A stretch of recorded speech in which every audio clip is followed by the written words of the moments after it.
Once upon a time, in the Victorian days, there was a fisherman called Palmer, and he lived in Poole in Dorset. And, well, it's very important that you know this about fishermen. They have very large families, and they have very big hearts. And they have large families because as the children grow up and go fishing with their parents, many of them drown, and that's why you have to have many children in a family.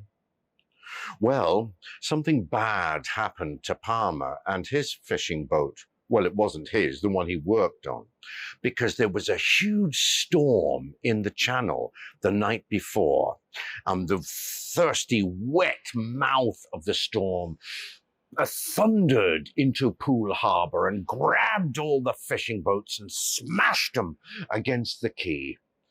And Palmer's boat was smashed to ribbons. Now there's a problem. If a fisherman can't go fishing, a fisherman doesn't eat.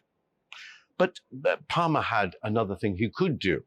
He could go beachcombing. Now, beachcombing is what you do is you stand right at the head of a beach with the sea on one side and the cliffs on another, and you just begin to walk. And as you walk, you put your head down. And as you do, you begin to see things you wouldn't see normally because you're too distracted. Well, Palmer came with his little dog, who was very used to this kind of thing. He set himself on the beach and he began to walk the beach.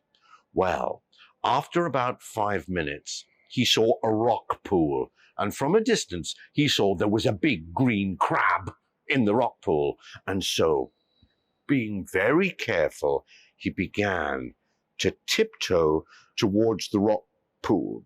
You see, crabs can't hear you, but they can feel the vibration. So when sneaking up on a crab, don't run. When he got there, Palmer got his little finger and began to tickle the top of the water. The crab looked up, thought it was a worm, and reached up and grabbed the finger. Ah, ah, ah, said Palmer. He got the crab, and there it was, and he opened his satchel and put it in the satchel and said, "Well, boy, at least the family have had something to eat tonight. On we go." And on they went. And they found all sorts of things. They found razor clams. Well, the holes of the razor clams that were in the sand. And he had a little bit of salt, and he would trickle it around the hole. And the razor clam would come up, and Palmer nabbed it. He got shells, starfish, anything he could boil. And also there were some other things he found. He found a hairbrush, and he picked it up. And the hairbrush, when he'd brushed off the sand, burnt into the handle was, "This brush belongs to Sailor Wilkinson, SS Starlight." Well, Palmer knew that SS Starlight, that ship, had sunk the night before, and everyone had been drowned. And he said, "Well, Sailor Wilkinson won't need this brush. I'll bring it back to Poole. I could probably sell it for a penny, maybe two." And on he went. The day was getting very, very cold now. And his little dog had wandered up towards the cliff. And his little dog began to bark. Well, that was unusual. The dog was disciplined. The dog wouldn't bark if he'd found something alive. But the dog looked back at him. So he ran towards where the dog was. And as he got closer to the large rock pool that was there, the dog turned around and buried himself between Palmer's legs. "What's the matter there, boy? What's so wrong with you?" And then Palmer looked into the rock pool, and he saw that the surface was covered with a white seaweed, a seaweed he'd never seen before. And when he looked through the seaweed, he could see fish's scales of an enormous fish. The scales glowed blue, gold, silver, green, orange from the sun coming down. "Well, that's a large fish. That'll feed us." And then Palmer saw another thing which shook his bones, and that was a face. a woman's face looking up from under the water. Her face was so pale, and her eyes so black. And Palmer thought, oh my God, it's a drowned woman. But then the drowned woman emerged from the surface of the rock pool and looked at him. And he realized that the seaweed, the white seaweed, was her hair, and the fish's scales was her tail. She was a mermaid. He stepped back, and the mermaid, through bubbles, began to speak.